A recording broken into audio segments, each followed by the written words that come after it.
Today I'm going to show you why I've laid my house out how I have. I've got one of the most unique houses in old school RuneScape, and I get a lot of hate from it, and also get a lot of praise for it. So this video is to show you the reasoning in my logic as to why I've laid it out as I've laid it out. I host quite a lot, and so what I've done is I've tried to prioritize the people who are going to be using the house the most and staying inside the longest.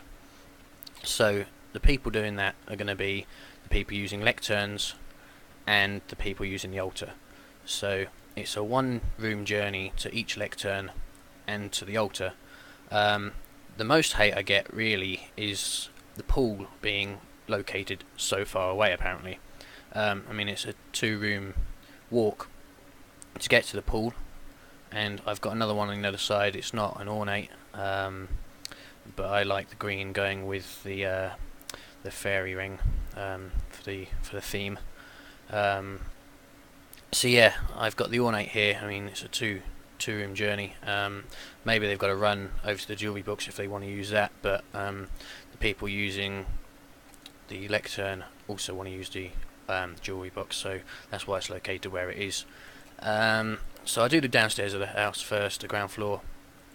So you've got the obelisk there. It's another teleport right near the altar, and you've got the fairy ring and spirit tree there, which again is only 2 rooms from the portal which people come in via.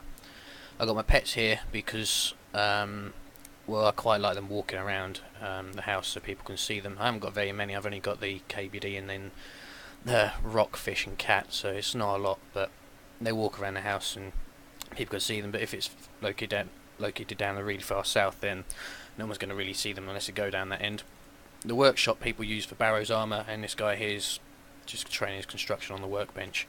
So yeah, that's also reasonably close, but the further away you get, the more personal it is. So I've got my fancy dress box, my magic wardrobe, all my gear in there to help me with bank space.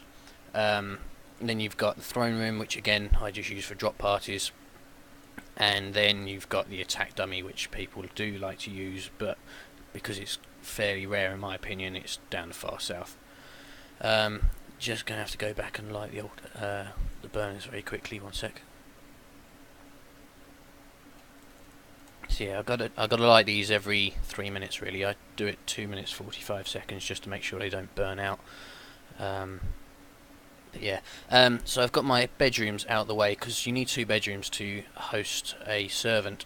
So I've got both my bedrooms here, and the servant stays up here, and he runs to grab your Marintil.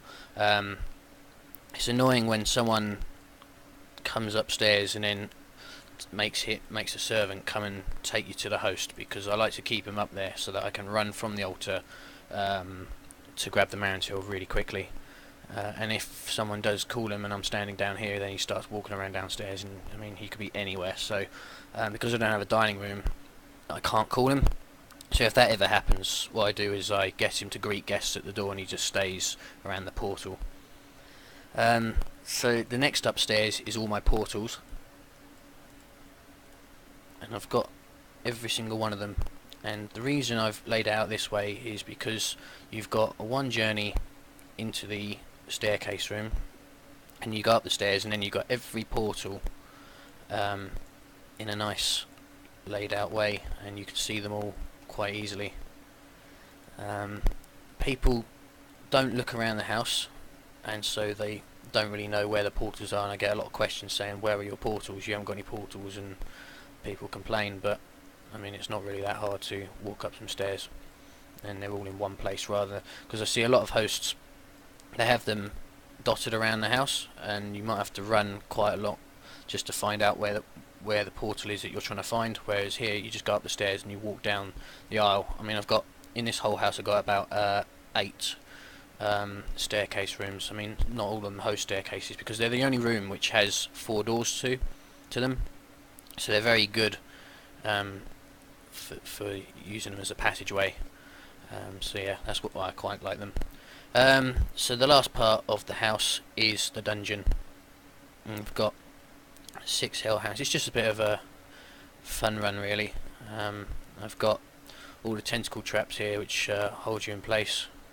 I think they're vine traps actually, I'm not really sure what they're called. But yeah, I've got 6 hellhounds. Just gonna chuck on my prayer just so I don't die doing this. And then I've got the obelisk, which not the obelisk, yeah, the obelete, which the throne room can drop you into. And then down here I've got my rune dragon and the teleport traps. The teleport traps, so I've got 3 of them, 1, 2, 3, and it does stop people getting to the rune dragon. It actually makes it quite difficult for people. Oh, I've got to go back, light the burners, 1 second. Yeah, the teleport traps are quite fun because they stop people getting to the rune dragon, and therefore they stop people receiving the gear in the chest. I mean, it's only 1.5 grand, so it's not really much, but it is quite funny, especially when someone falls down the trap and then the rune dragon attacks it while it's falling. So yeah, that's the house anyway. Hopefully I've explained why I've laid it out how I have, because I do get a lot of hate, as I said. But yeah, no, I hope to see more unique houses, because every single house that I find is more or less the same. So yeah, thanks for watching.